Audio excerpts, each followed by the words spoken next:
Okay, we are live now. Okay.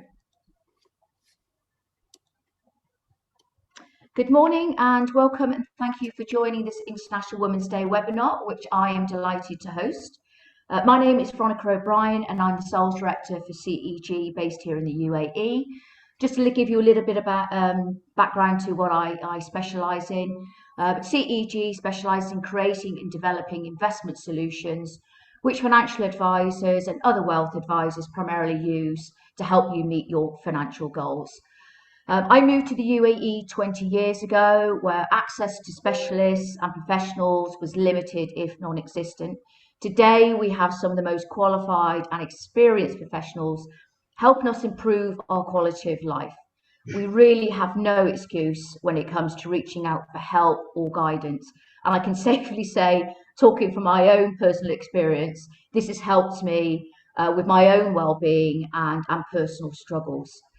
The theme for today, with it being International Women's Day, is health and nutrition for women and what women could be doing differently or better in order to feel healthier, less stressed, more secure, but more importantly, live a more comfortable and stable lifestyle, especially when times are changing and we're presented with more and more stresses, the pandemic obviously being one of them.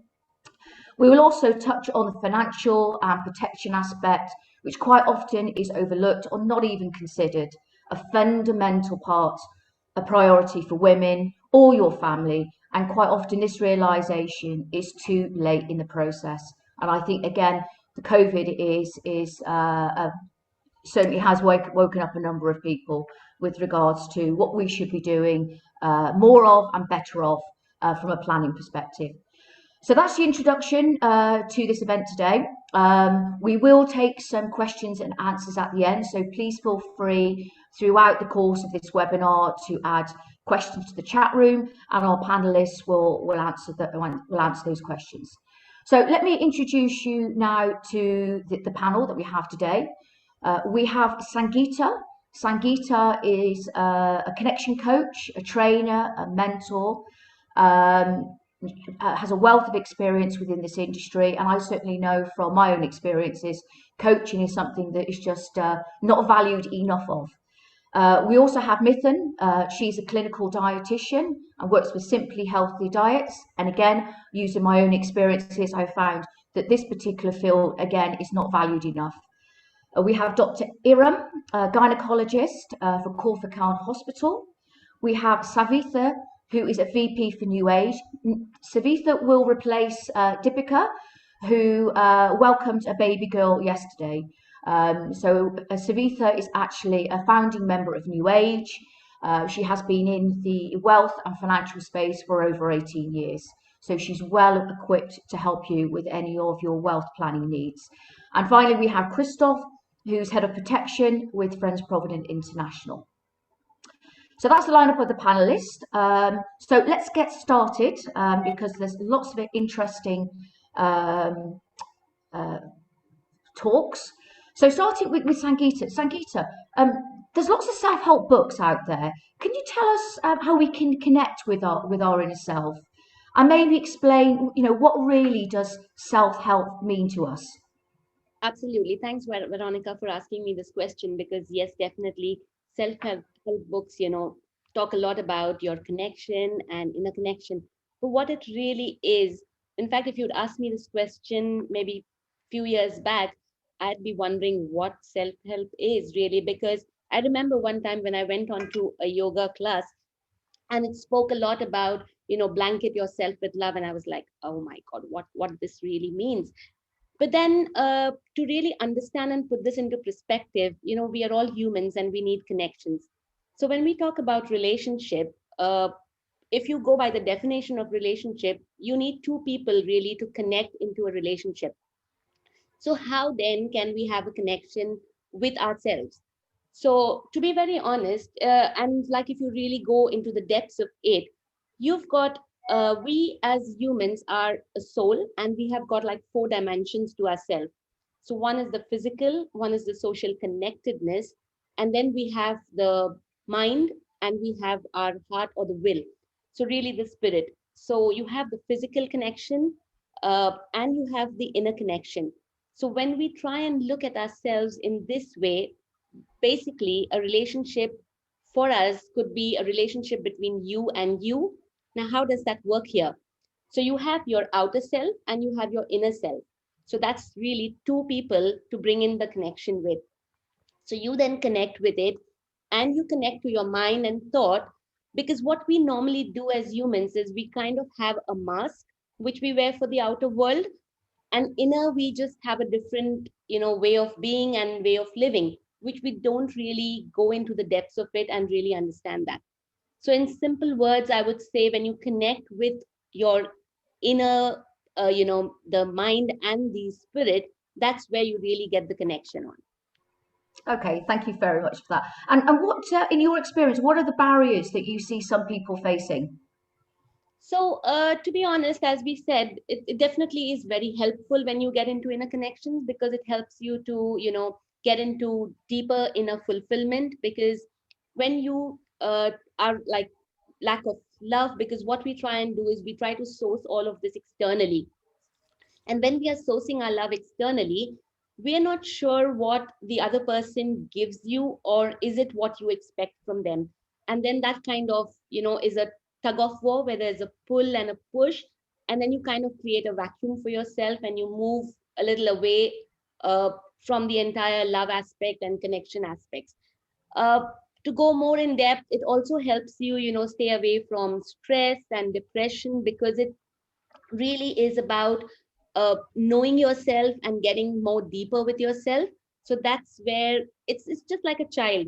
So if a child doesn't have connection with their parents, they can like stray away and get into, stress or anxiety or depression. Similarly, when we keep our inner child away, we get into the same aspects of falling. So I'd say barriers really for this would be, again, because we are inner and outer, we'd have barriers at two levels. So the outer barriers that we have is basically time. We always think we don't have enough time for ourselves. So that's one which, comes very, very prominently to me, which we kind of ignore. We ignore our basic needs. We don't really, we also feel powerless at times, because we think an external situation which is there, uh, we can't change it. Of course, you cannot change an external situation, but you can kind of maneuver through it and deal with it. And of course, then you have the inner barriers. And inner barriers are like so many. I can just go on and on, but I just pick up few of them. One is you kind of feel lost, because you're not really sure where exactly and what exactly is the purpose of life. So who am I and what is my purpose is where we really fail to get in touch with. The other barriers that we have is we, very importantly, is we prioritize other people. And that's not our fault, because that's how we've been conditioned. That's how we've been grown up, in many societies. It's always that you need to take care of others first. Of course you have to, and there's no two ways about it. But then if you're not full and you haven't taken care of yourself, it's very unlikely that you can give that to the others. So that's where, this comes. And lastly, I would try, think people also think that this aspect of connection is very costly. So they feel that, it really is not very, maybe that's not the priority at this moment, and there's a lot of other priorities. But in the long run, when you end up getting into stress, depression, then this really, you have to pay the price here. And lastly, I think, many of us are not sure how to practice self-love, because we've never been taught how to practice self-love. And I think that's where I'd come into picture. Thank you, Sangeeta. That was really, really useful. Okay, we'll take questions obviously for Sangeeta at the end of this session. I'd like to move on now to Mitun. Mitun obviously is a clinical dietitian. Mitun, can you explain some of the practical and essential reasons why women would see a dietitian? Firstly, let me explain what nutrition, for me, food is medicine. Okay. Medicine is not healthcare, it's sick care. You go to a doctor when the damage has been done. For me, I got into this profession because I knew food can be treated. With food, we can treat, heal, and this can be your holistic way of prevention and cure.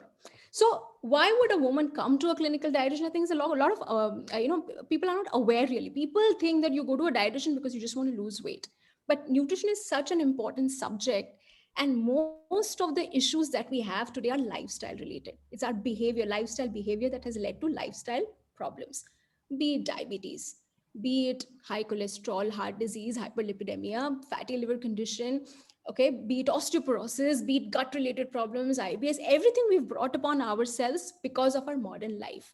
Okay, if you go back to history, I don't think we had any such modern lifestyle problems. It's all come now. And nutrition can be a big healer, because when you go take medicines, it's just masking. Okay, we are not getting into the root cause of the problem. And nutrition is 80% of what you eat can make a big difference to how your body functions. And you've got one body, the quality of your life that you're going to have. It's so important that how you might live 60 years, you might live 100 years, but the quality of that life that you're going to lead, don't you want it to be amazing? Don't you want to enjoy that? So nutrition, when I say nutrition, most people think, oh, I'm on a diet, so if I lose weight, I'll get thinner, I'll get prettier. That's not the aim. The aim is have a good healthy body with the right nutrition, with the right nutrients, and then carry on. So that's why necessarily why a woman would come to a dietitian. She might have hormonal imbalances. See, women have stages. Like when you're a child, you're growing, your calcium needs are high, your iron needs are high. When you're 20s 30s, you're of childbearing age, your folic acid needs are higher, magnesium, vitamin D, all these needs are higher. Then you come to a stage in your life when you're 40, when your hormones are changing, your estrogen has come down, you develop osteoporosis, you probably develop heart conditions because your estrogen has gone down, your testosterone has gone up. So many such aspects. Then you have hit your 50s 60s, and you have muscle wastage, you're not able to do all the things that you were able to do. So there are various stages in a woman's life, and in between that, she's going through a phase where in her 40s, she's in the peak of her career, she's got adrenal fatigue, she's got a burnout, she's got children to think about, she's got aging parents to think about, she's got financial issues, she's got personal issues, and she's anxious, she's stressed out, she's feeling old, and then she's getting into all sorts of things to make sure that she's feeling healthy, getting healthy, and then they make mistakes. So nutrition here can all be so preventive, and it doesn't happen in a day. You feel you're looking aged today, you cannot go to the cosmetic store and just pick up a cream and think that it's all going to be fine. It's a journey. You need to start early on, and that's where nutrition plays such a huge role, that how you build this foundation, how you can reduce your illnesses, how can you have a good immunity, have a good foundation of the body. So it's so important, today, which we need to make educated choices about nutrition now. Okay, thank you for that. I mean, I've certainly seen a dietitian myself, and I have to say it just really opened up my eyes in terms of what I was eating, what I was putting into my body. I'm not getting any younger. I want to live longer. So I certainly endorse everything you've just said. It was the best thing I ever did. I mean, in your experience, and again from the people you're seeing, have you seen eating habits change? There's so much choice out there now. You're reading up about a vegan diet, you're talking about a keto diet. So from the people that you're meeting, how have you seen that diversification change? So there is so much information now on the internet, and most of the times they are just theories, and there is no scientific evidence behind many of these diets that women see nowadays on the internet, and see influencers promoting it and convincing people that this is the only right method of dieting. No, one size doesn't fit all. Today, if I want to turn vegan, maybe that's not what I want to, it's not going to help me. So it's not because my sister followed a vegan diet that's going to work for me, not because my sister-in-law followed a certain juicing diet is going to work for me. Okay, or just because so and so tried a keto diet is going to work for me. So everybody is different, everyone's requirement is different. You might have certain needs. Somebody might do an intermittent fasting and does beautifully well, but you were the one who was cranky, who had crash in your insulin levels, and you were actually the worst that you brought out of yourself by doing a certain diet. So yes, nowadays we do see women following all sorts of crash diets because they want quick results. They're going to extremes. Keto is not a way of life. It might be a diet that you follow for the time being because you just want to just kind of kickstart, but that cannot be a way of life. It cannot be that somebody tells you that 70% fat can be good for you. That's just not logical. Okay, if somebody tells me do not eat fruits but eat bacon, that's just not logical. So this is something that you have to realize and make the educated choice. And that's where probably we come into the picture, because we tell you what, and every time just doing a diet for the sake of it is not the right solution. There are many methods to it. I first want to find the root cause of your problem. Why have you gained that weight? Okay. It's not necessary that you've been eating junk. It is not necessary that it is only sedentary lifestyle. It can be many more things. It can be that you really have some hormonal issues. Maybe you have polycystic ovarian syndrome that stops you from losing weight faster. Maybe it's a hypothyroid condition. Maybe it is something else. Maybe you have some nutrient deficiencies. Maybe there's low ferritin levels. Maybe there is low B12 levels. Maybe your vitamin D is very low. Why are you feeling brain fogged? Why are you feeling anxious? Why is there fat primarily around the lower, I mean, the belly? Is it extra insulin that your pancreas is producing? Are you insulin resistant? So there are so many factors, and your body is a self-healing machine. Find out first what is the problem with you. Why is your body behaving in a certain way? And then take the decision. It's not because she followed a vegan diet, I'll go vegan. She followed raw food diet, I'll go raw food. She followed paleo, I'll follow paleo. So it's not like that. So every woman is different. Woman, man, everybody, they're different. Our bodies are different. Absolutely, that sounds fantastic. Yeah, that's certainly given me some food for thought. So thank you very much for that in-depth explanation for the essential reasons for seeing a dietitian. Thank you very much. Just moving on now to Dr. Erum, who's a specialist gynecologist. Dr. Erum, can you tell us some of the common health issues women are primarily facing today, and what preventative measures women should be thinking more about? After listening to Sangeeta and Mitun, I really agree with them that the basic issues that I feel the women of nowadays are facing are two. One is physical issues. She can have physical problems, and one is psychological problems. And we cannot treat a patient physically until and unless we treat that patient psychologically. And for that, she need to love herself. And Sangeeta was so right. This is the simple thing I tell each of my patients. You should learn to love yourself. You should learn to feel that you are important.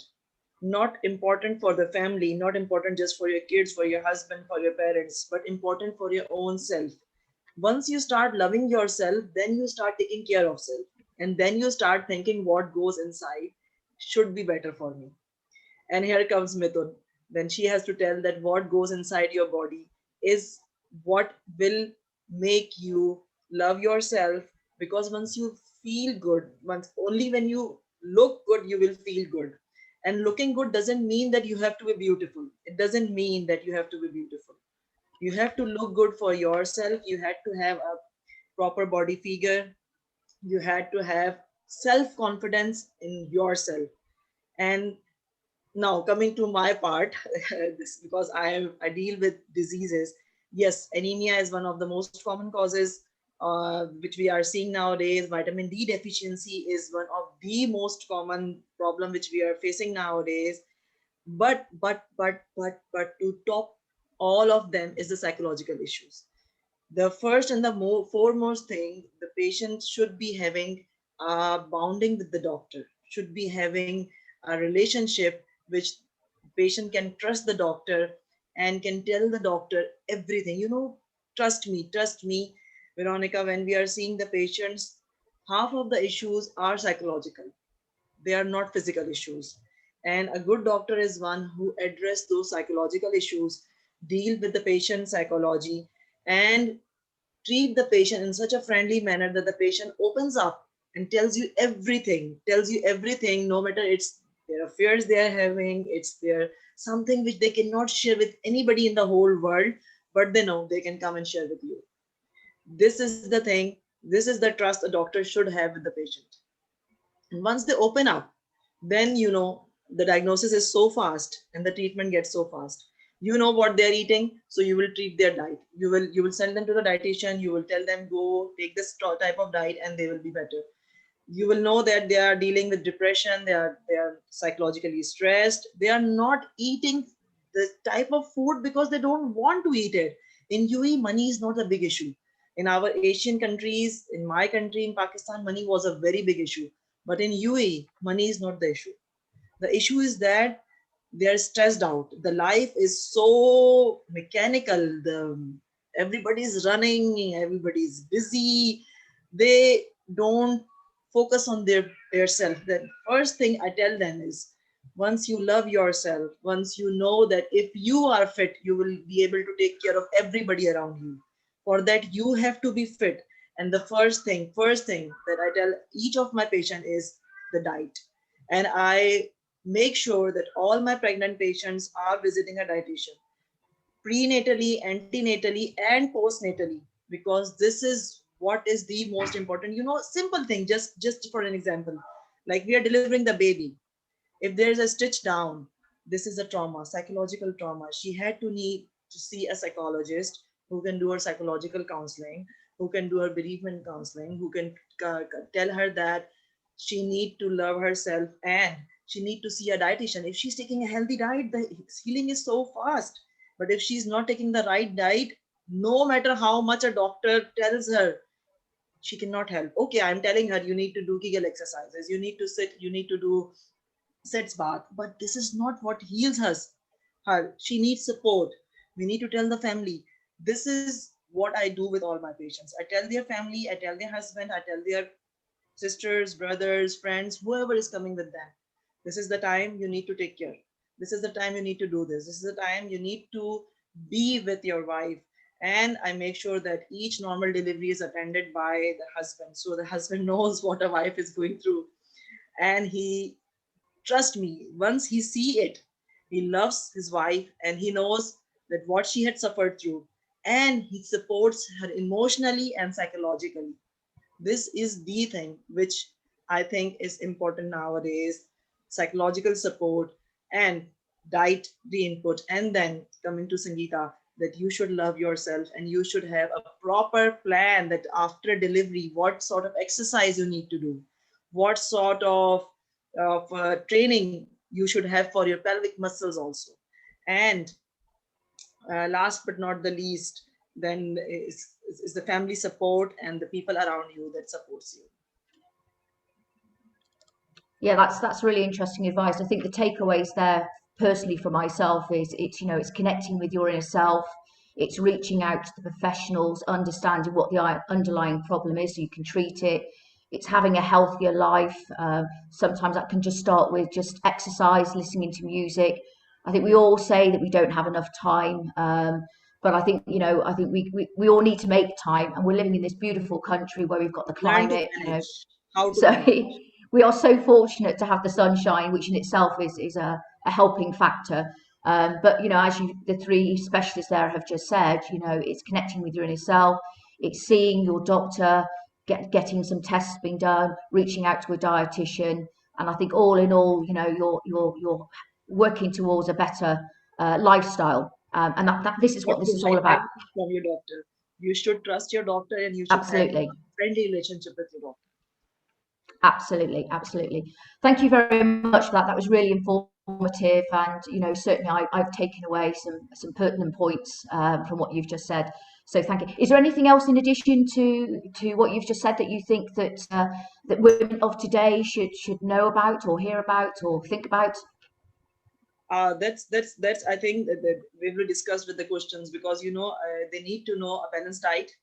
They need to know that what are the cost effective diets and what are the cost effective ways of maintaining a healthy diet, and what are the, and this I think Mitun will be guiding better, because diet is different for each different problem. Our now after normal delivery, the diet is different. If she's diabetic, she's hypertensive, the diet is different. And it's not just something I will tell now and the patient will start taking it. No, it's a tailored diet. It depends from patient to patient. It depends from person to person. I don't call it a patient. It depends from person to person. So even I am a patient. I need to know what is the healthy diet. Now I'm a mother of 3 children, and I need to maintain my vitamin D levels. What should I take? What supplements should I take? And what diet should I take? And I should be physically fit and I should be healthy. What are the exercises I need to do? And it's not just that I can tell that, okay, go home and take this diet. This is iron rich diet. Go home and take this diet. No, she need to tailor it according to her taste. She need to like it. She cannot just eat what I tell her. So the dietitians, I know they are really doing a big work. They are making the diet plans according to the patient's need. And then like patient, if I'm telling take calcium supplements, take iron supplements, no. Some patients don't like the type of calcium supplement which I'm giving. Some like it in the effervescent form, some like in the gummies form, some like it in a different form. So we have to see each patient as an individual, and we have to plan each patient's needs as they need. Like the first timers who deliver first time, they have a very different requirement. They need more emotional support, more psychological support, pre-delivery and post-delivery.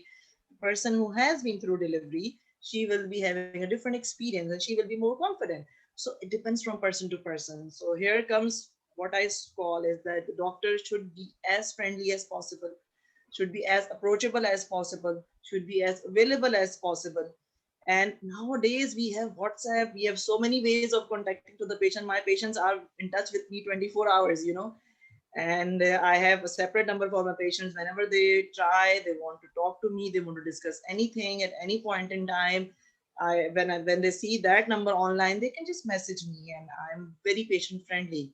I need to respond to them because even after they go home, they can have simple things. Patients are asking, doctor, we are having hypertension, we are sitting in McDonald's, can we have the burger? This burger can, such a small thing. It might not be very important for me, but for that patient at that point in time, this is very important. She want to know she can have the beef burger or she can have the chicken burger.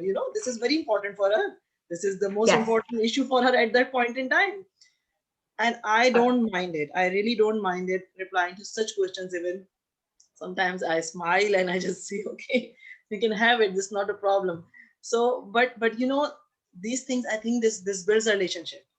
This builds the trust. So once I am delivering them, I'm touching their private parts at the time of delivery, they know they are in safe hands. And they let me do whatever I want to do with them because they trust me. And they share with me each and every small thing they don't want to share with anybody in the whole world, but they share with me. And once they share with me, I am in a very good position to help them because I know everything. And then I treat them emotionally, psychologically, physically, mentally. And I support them socially also. Like if they have any financial issues, I guide them which insurance they should go for, which is the best thing. So we will be discussing that issues because this is also a very big emotional issue for the patients in UAE. And a good doctor is the one who knows how to approach, how to take care of the insurance issues also. So I think okay. Thank you that's all. very much for that. Okay.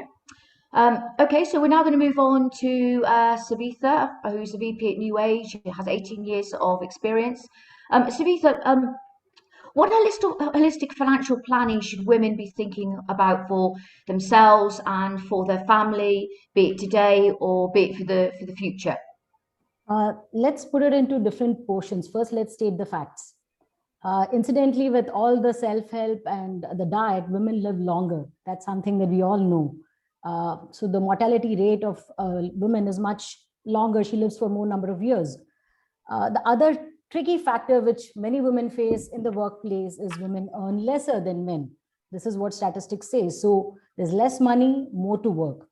And if you look statistically and traditionally, women are bound to be caretakers. When they are caretakers, along with taking care of their offsprings, they do take the responsibility of taking care of their parents. So all this, when you tied it up, effectively leaves women with less number of working years and possibly lesser income. Now, many a times, what I see with women is that in a family where women are educated and we have conversations about financial planning, it's typically the man of the house or the partner in the relationship, the male partner in the relationship, who takes heed.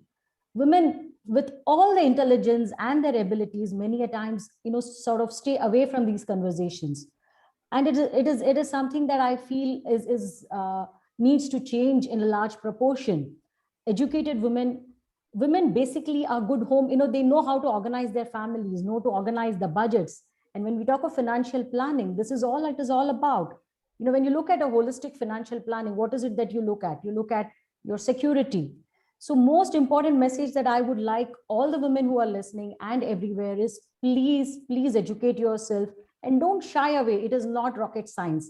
A couple of workshops, talking to a right financial advisor, talking to, again, a woman financial advisor who empathizes with your needs, understands where you stand at what portion of your life, and possibly has gone through that herself, will be able to identify and help you. So educate yourself is something that I would really want the women to think of.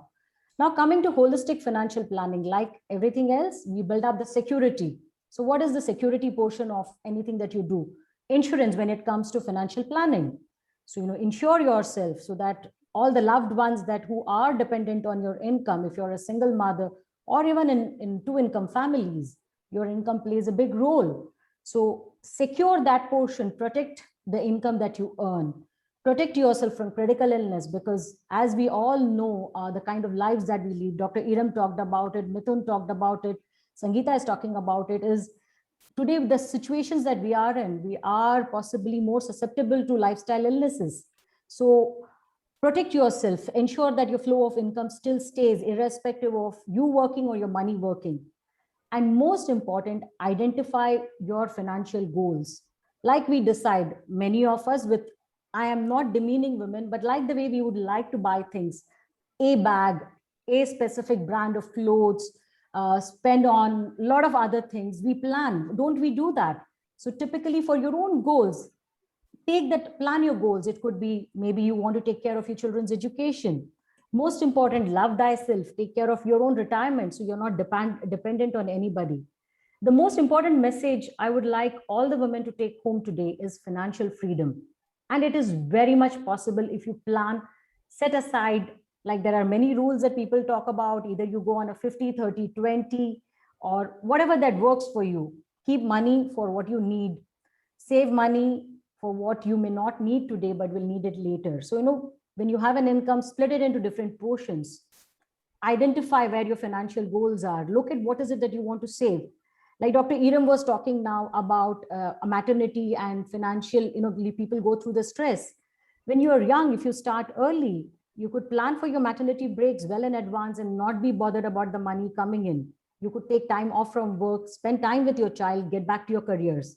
It is all about what we do on our daily life. When it comes to your family money, you plan that, don't you? So similarly, for your own goals, set aside some money. It is very simple. Like when I talk to youngsters, I tell them just create the piggy bank, put it in an envelope, store it away so that it is not available for you. Small measures, even a 10 dirham save today goes a long way. I would like to share something which happened, very interestingly. And the client wrote back to me. His wife, he introduced me to his wife because he's a businessman, was doing extremely well. And he said, maybe you could, in a way to put me off, he said, talk to my wife. And quite nicely, the wife took on all the suggestions that I passed on to her. She built up something in terms of the family insurance for herself and her husband. She took on to plan for the children's education. And when the client's business took a bad timing and a lot of financial problems, the children were ready to go to college. And what that wife started 15 years ago came in handy, and he wrote a thank you note. I think that is the most befitting reply to what you do today, where the client wrote, thank you so much for having guided my wife through this, and her taking your advice and saving the money. At least I am stress-free when it is coming to getting my children educated. So it is two women who made the difference, So as women, we can make the difference for our own selves. It is not about your partner. It is not about everybody around. It is just for what we by nature like to own up as responsibility for ourselves and our loved ones. So a little of planning goes a long way. So educate yourself, talk to financial advisors, along with being, keeping, going to, people who help you with your diets. Do look at even taking care of your financial well-being. And it's very important. And it is something which is very simple. So talk to us and we'll be happy to help you through that. Thank you, Sangeeta, and congratulations and well done on that compliment. I think, as I said earlier, I think it's, not enough consideration is really given to, our short-term and long-term goals. And quite often it's very late. And that's why wealth managers are there, like yourself. You've been in the business for 18 years. You've seen it you've been through the ups and downs of, we've obviously not come across something like a pandemic like COVID today. And I'm sure a lot of people are realizing that the emergency part or their protection planning just wasn't sufficient, not only for themselves, but more importantly for their dependents. And the dependents can also be their mother, father, grandparents. True. Can I ask you the question, since the pandemic started, which obviously is like never ending, have you seen more people reaching out to wealth managers to start that planning now? Yes, we do see a lot of awareness about critical illness. Actually, unfortunately, the fear has played a big part, where people have started thinking that when they see a lot of gloom around, they have started seeing that. And we, in terms of building up maybe a smaller amount of insurance, the what if has actually arrived. Like when we talk of insurance, we talk about life as, living, and you live and you end. So you were taking care of all the ifs in between. This was something which was quoted by a very senior gentleman in the industry. And I found it beautiful. I said, yes, life is all about all those ifs. So, we see that now people have started seeing the ifs, what if, what if. So we have seen a lot of people coming up and asking for protection and looking at, in future, if they have something like this, pay cuts and, where possibility, a job loss, do they have really enough a pot? Are they have they saved enough? So we are having a lot of review meetings that are going on, people who want to sort of look where they are and what they would want to do. So yes, pandemic has given people time, has put in the fear, and we do see people coming back and asking a lot of those important questions. And I think it's time that this is done. Absolutely, absolutely. Yeah, this is a time to look back, and if those provisions haven't been made, absolutely reach out to a financial advisor. Sure. And get that review and get put those measures in place. Like I say, we're living in a country whereby, sometimes we can be forced to leave. We don't have that cash flow that's going to support us with leaving, and of course that ultimately leads to stress.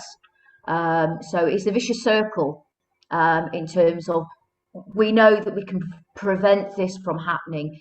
And one thing that really something I associate with is that when some sad, unfortunate events happen, that we know we could have prevented it from happening. It's such a sad loss. It really is such a sad loss. So we need to be thinking about these things more closely.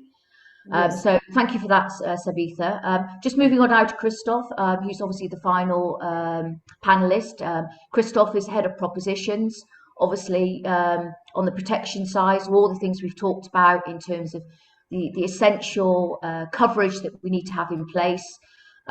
Christophe, just like to ask, from Friends Provident's perspective, which is obviously a leading provider in the marketplace for protection, do you have some statistics or analytics that you can share with us in terms of the split between women and men, demographics, that would be an eye-opener and food for thought for the women of today? Yeah, absolutely. I have quite a lot of that, actually, because that's what I do all day. But first of all, thanks for inviting me. I feel a little bit outnumbered today, but I'm glad to be supporting a Women's Day and International Women's Day. I think it's an important thing, especially in what we've been talking about today. There's a few things I'd like to talk about before we go into the statistics, really, and a couple of bits that I've got from for Dr. Erum. Is that money was never an issue in this country, but it can become an issue. And there's two sides of this. We've talked about the physical side and eating. I am working in a government hospital, so money is not the issue for the locals, but it's a very big issue for non-locals. Exactly. And it becomes even more and the lack of planning. And actually, let me go back a year ago, actually, because we've heard a lot about COVID anxiety and the amount of anxiety that people have suffered during COVID. And I've thought about this long and hard. And as you know, I deal with protection on a daily basis. And actually that anxiety most of the time comes from lack of planning in the financial side of things. Because what we've talked about today, I mean, what you've all talked about today, which is eating properly, going to see a doctor, etc., is the procrastination of, I'll do it tomorrow, I'll do it tomorrow, I'll do it tomorrow. And all of a sudden it's too late. and we all suffer from that. But coming back to your question, I think especially in the critical illness insurance business, and that's what I want to concentrate on today, because it's probably the foundation and everything that you need to do in your financial planning. The first thing that you need to do is, I call it the glass door effect, okay? Everybody goes through life expecting to walk into a glass door, but what if you knew that that glass door was there? You would probably get rid of it. And the biggest misconception is Everyone has medical insurance in this country. It's compulsory to have medical insurance here. But half of the people that have medical insurance think that it will create a lump sum of cash should you get sick tomorrow. Now, when we're talking about sickness, we're talking about critical stuff, heart disease, cancers. I mean, I think 62% of the claims that we get for women, unfortunately, is breast cancer, okay? But the interesting point of it is that 80% of our book of business is made out of men. Only 20% of our book is women, okay? So imagine 80% book of business is men, 20% is women, yet 50% of the claims that we get are women, okay? So even though it's a disproportionate book of business, it is very, very important for men to realize that actually most of the claims come from the women that are very uninsured in this market or underinsured. And what I think happens is people go for the main breadwinner.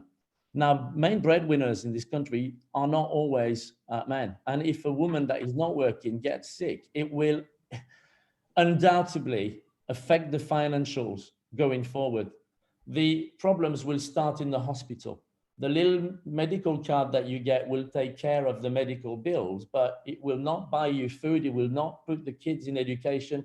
It will not pay the car loan, and certainly might not even come close to getting rid of all the medical bills that you have, because they can go into the hundreds of thousands depending on what condition you've been diagnosed with. And this for a very small price. I think if you look at a minimum premium of less than 100 dirhams, there's a budget for everyone in this, but something that no one talks about. And it's just because of the misconception of the medical insurance, basically. And it's very disproportionate. So I think the procrastination needs to stop. And as Savita was saying, I think, in my opinion now, women are the drivers behind most protection policies going on in the household. No one wants an uninsured husband, and no one wants to be uninsured themselves. So it is something that needs to be looked at a little bit closer.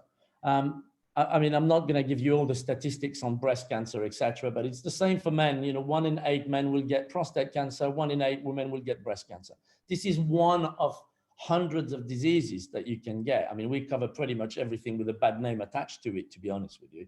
But I think it's being sick is not a very nice thing to be, but being sick without having the financial resources bring on something else, which is stress. And the financial stress is what normally causes more disease going forward. So if you can get rid of that, again, and make sure that you don't have to plan for that going forward, it gets rid of the anxiety that we were talking about earlier, which COVID brought on, because you had a lot more time at home to think about it, okay? Unfortunately, though, in terms of protection, and I see it all the time, and I've said it millions of times, it's better to be 5 years early than 5 minutes too late. And I'm sure it's the same for the doctors, talking to people about diet, talking to people about lifestyle changes. If you'd done it 5 years ago, you wouldn't want to come and see me now.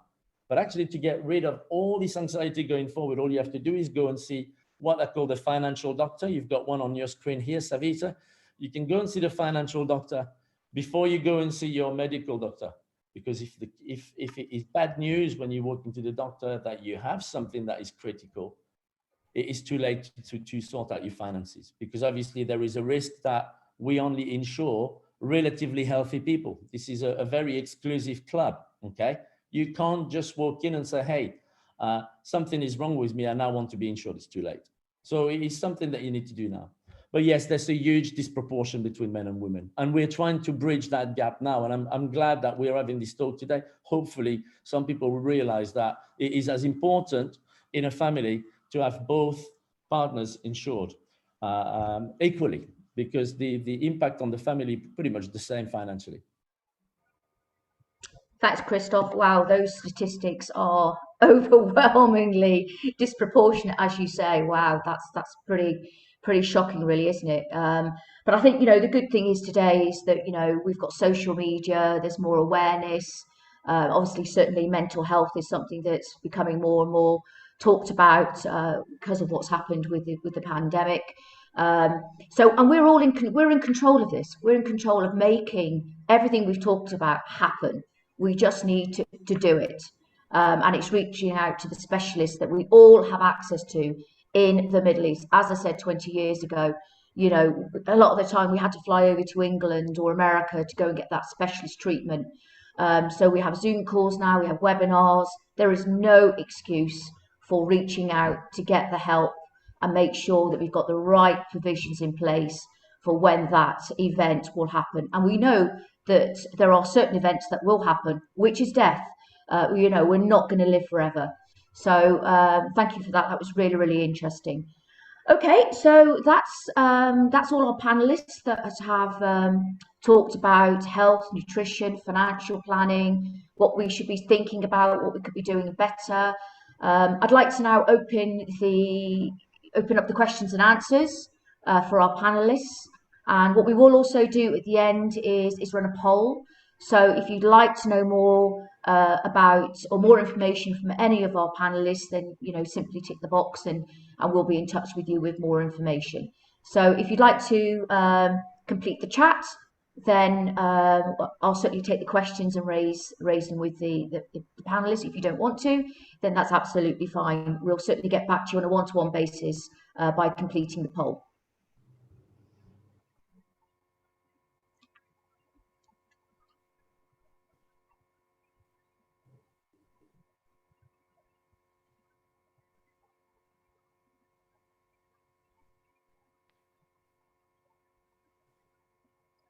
Looks like that our panelists were exceptionally clear on what everyone needs to be thinking about and giving you some food for thought, which was the intention here. This is what primarily this session was all about. It's just sowing the seed. It's giving you the opportunity to take away all the important things that the panelists have talked about. I certainly will be taking a lot of things away and making some changes. I'm not getting any younger, sadly. But as I say, we cannot stress enough from our panel of professionals and specialists that there certainly is things that we should be doing differently and better, and let's start doing that now. Veronica, I wanted to add something. Of course, go ahead. Yeah, so this was way back in 2005, when I was dealing with clients, and the one challenge that everyone came up with was that we understand that we have to be healthy, we understand we have to eat these things, but time is such a luxury. Who has the time to go buy groceries, come back home, chop your salads, get those right vegetables? Okay, 100 grams of broccoli, 50 grams of chicken, only this sugar, only this kind of oil. We know that this is all good for us, but we don't have the luxury of the time and access. So how do we do this? So that's where 2005 is when I started my company, Simply Healthy, where the focus was, all right, we understand your medical needs, and this is the kind of diet that you have to follow. So Simply Healthy is a facility where we would cater to your needs. For example, if you are somebody with polycystic ovarian syndrome and this is the kind of diet you need to follow, we will plan the diet for you. If you're diabetic, we'll plan the diet for you. The food will be cooked in the Simply Healthy kitchen. Your breakfast, lunch, dinner, snacks will be all delivered to you at your doorstep daily, keeping in mind your palate, because diet can get boring. People have this mindset that diet is all about just eating salads and veggies, right? No, diet is not necessarily boring. You just have to be creative. So we have done that. And that is how my business has flourished, actually, with the fact that, yes, you need the counseling, but you also need access sometimes. So this is what we have done for the last 15 years now. And yeah, the meals are delivered to you. We make dieting a stress-free and a delicious experience. Perfect, excellent. And we all know that, this is it's a hardship posting working in the UAE. So a lot of the time, we start early, we finish late. We neglect obviously what we're going to be eating. It's too easy to order a Zomato or Deliveroo, but like you say, having that delivered to your doorstep is certainly the first step in terms of changing habits and eating better. So thank you for that. Yeah, in the beginning, this is what we say. We provide you with this, get used to it, get the hang of what healthy eating is all about, and then you're on your own. It's your journey. So that has been very successful, and this is the beginning, I would say, towards prevention of. Mitun is actually very right. If you make the diet so palatable, like just for an example, patients who are suffering from typhoid. So mostly the patient's family, they are coming and they are saying, no oil, no spices. And trust me, if the person is not eating any spices and if the person is having an oil-free diet and the person is already having fever, imagine what would the person eat at all? Imagine. And this is where the dietitian role is. She need to make the diets, no doubt, oil, less spices, but it should be so palatable and so tasty that the patient who is suffering should love to eat it actually. This is the basic concept behind the dietitian. This is the Yeah, basic concept. And trust me, dietitians in UAE, they are doing a very good job. And Mithun is really right that no doubt it should be a balanced diet. It should be having the fruits and salads and vegetables, but it should be so palatable and so tasty, so yummy to eat that you would love to eat it. You would not force yourself to eat it. You would love to eat it. And Sangeeta, I just absolutely. want to ask Sangeeta that what are the exercises she's telling the patients after delivery? Where's Sangeeta? She's here. I'm here. I'm absolutely here, Erum. So just wanted to know about the exercises you're telling the patients after the delivery. Yeah, so basically, I also see a question that's been thrown out for me. It's about how you develop our self-esteem. Thank you, Nisha, for asking that. So I'll answer that, and I'll also answer Iram's question. So basically, exercise is a very, integral part of being mentally free as well. Because if you're not exercising the right kind of exercise that you're not doing, then, no matter how much you work on yourself mentally, doesn't really help in a long way. But again, exercises, it's very important what exercise you like to do. So somebody may be, wanting to do hardcore exercises, somebody is more directive towards yoga and a very calm exercise. So again, it's a very individual basic exercise that each one needs to look at. And that's where, as a counselor or as a coach, it becomes very important to understand the individual's need and then go ahead and provide exercises. So I mean, post pregnancy, again, it would be a lot of exercises, again differing from one individual to another. Does that make sense, Eram? I just want to know that the Kegel exercises and the post-delivery exercises, what are the basic focuses for you for the patients? So basically, I am not, I wouldn't go into the directives of what exercise I give an individual, because I am more on a mental connection coach. Okay. So in that direction, I wouldn't give them a specification of exercises, but I do support them in what exercise they love to do and how they can take that forward and develop that as part of their lifestyle. And baby blues nowadays, they are almost 50 to 60% patients are suffering from baby blues. And in UAE, what is the problem? They're not living with the families. Most Indian and Pakistanis and the people who are not locals, they are not living with their families. They are alone on their own. And once they deliver, they are alone. And so they go into baby blues. No doubt, we are supporting them. But what is your advice to the females that how they can cope up with the baby blues and the postpartum psychological stress, the postpartum uh, depression? What is your advice? Absolutely, Iram, and that's a great question to put forward. And I think it goes a lot with self esteem, the question which Nisha has just thrown out. So, you know what, we as individuals, as I said earlier in my talk, we kind of are just grown up to be, just love others, love about, everybody else, but we neglect ourselves so much. So we don't have that kind of love for our own selves. And that's where self esteem really plays a very, very important role. Because what happens is, as individuals or as especially when it comes to women, I mean, I'm not ruling out men, they themselves are as well. But as women, we are so ingrained and so taught, that you need to take care of your children, you need to take care of your husband, you need to take care of X, you need to take care of Y. But in this entire Not equation, where where am are I? you? Where are And you? I'm just lost. I'm somewhere lost in that entire equation. And to add to it, we are such big critics of ourselves. It's great that we are our own critics, because but sometimes we are our best critics and we are also our worst critics. And when we kind of get into becoming our worst critics, it will take you, down and down. So you lose your motivation, you lose your own self esteem, and then, to pick yourself up from where you are going down is where you really need to have self compassion and a lot of love for yourself. Yes. So Okay. Yeah. Thank you for that, Sangeeta. Sorry, I'm just a bit conscious of time.